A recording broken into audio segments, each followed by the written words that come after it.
que acontece no cérebro quando você aumenta muito o cortisol no corpo? Estresse crônico é, hoje, um dos, se não o principal fator de risco para o desenvolvimento de comportamento depressivo. Você pode ter depressão sem ter tristeza. Isso. Só a anedonia já é suficiente, com um conjunto de outras coisas, para ter depressão. Perfeito. Os perigos, então, do estresse, que é meio silencioso e a gente meio que deixa pra lá, você vai se estressando, e a diferença, a diferença entre estresse e ansiedade, ou se tá ligado uma coisa ou outra? Do ponto de vista do ponto de vista fisiológico, estresse e ansiedade é a mesma coisa.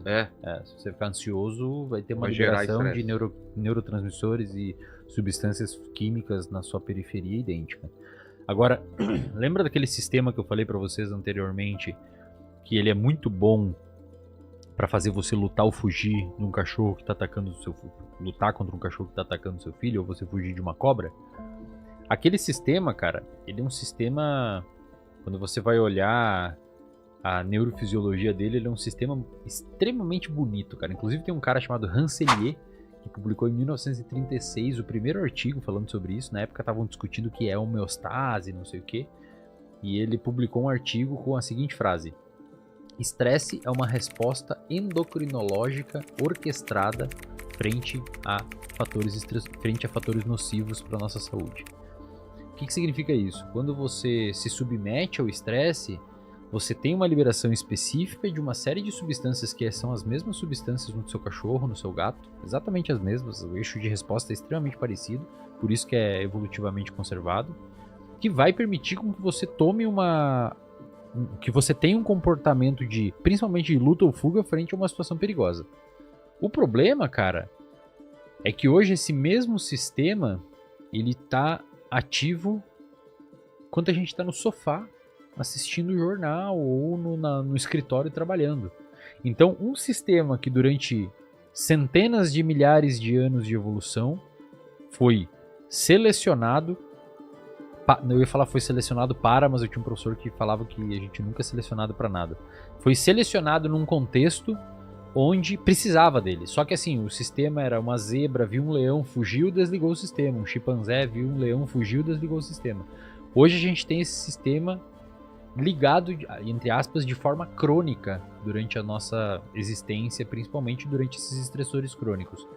Tem uma síndrome, assim, o produto final do estresse é aumento de cortisol. O cortisol é muito estudado no âmbito da saúde mental.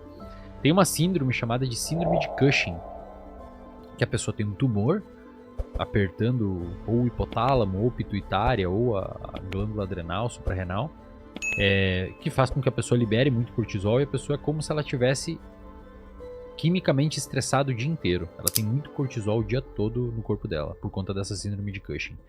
Quando você vai ver o índice de depressão nas pessoas de síndrome de Cushing, é 90%, cara. 90% das pessoas que têm o cortisol alto por conta dessa síndrome têm depressão. Enquanto que na população normal é 8%, mais ou menos. Quando você pega um rato de laboratório, um primata em laboratório, ou mesmo seres humanos em estudos que você avalia contextos de estresse crônico é, hoje, um dos, se não o principal fator de risco para o desenvolvimento de comportamento depressivo. Tanto é que é comum, você pega o paciente ansioso, a ansiedade não conseguiu reduzir ou ele não procurou ajuda, ele começa a apresentar depressão. Então, principalmente no meu caso, deve ter principalmente anedonia. O que é isso? Anedonia é você perder a capacidade de sentir prazer com as coisas que você antes sentia. Entendi. Então,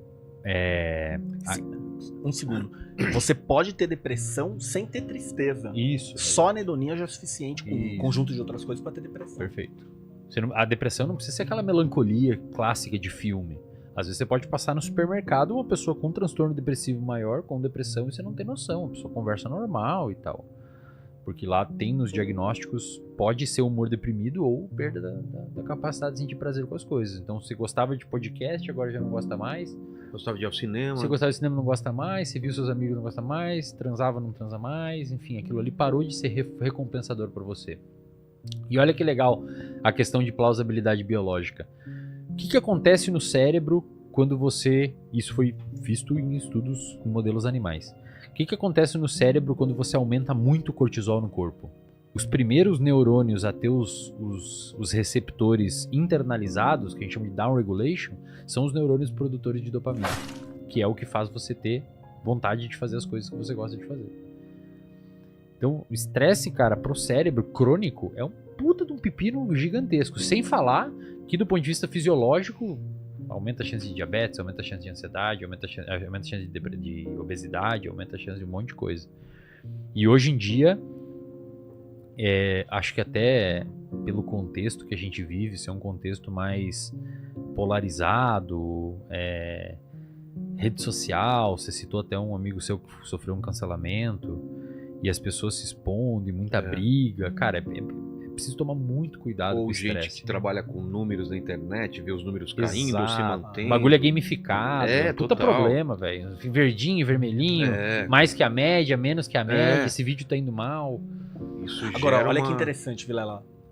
Lembra que no comecinho do episódio eu falei sobre a psicologia ser uma área complexa, porque ela tem uma interface ali com a genética, com a neurofisiologia, etc. E ela tem uma interface com a parte cultural, antropologia, sociologia. O Wesley descreveu todo o mecanismo aqui fisiológico do estresse. Sabe qual é uma das maiores fontes de estresse que existem?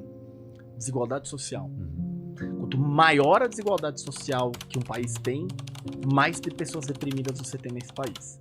Por quê? Porque o cara, na desigualdade social, que é pobre, ele não tem acesso a um monte de coisa fundamental, relevante.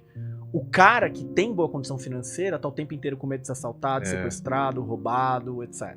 Então o rico tá sofrendo efeito da desigualdade social, o pobre tá sofrendo efeito da desigualdade social por razões diferentes, mecanismos diferentes. Faz sentido. Percebe? Então olha só que interessante, né?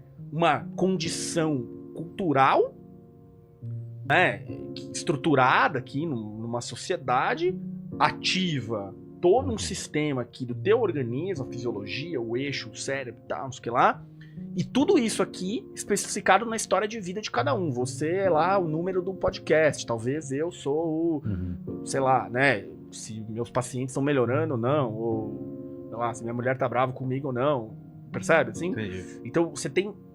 É por isso que é tão difícil a psicologia. Agora você imagina o cara que tá tentando navegar nisso sem se apoiar em ciência.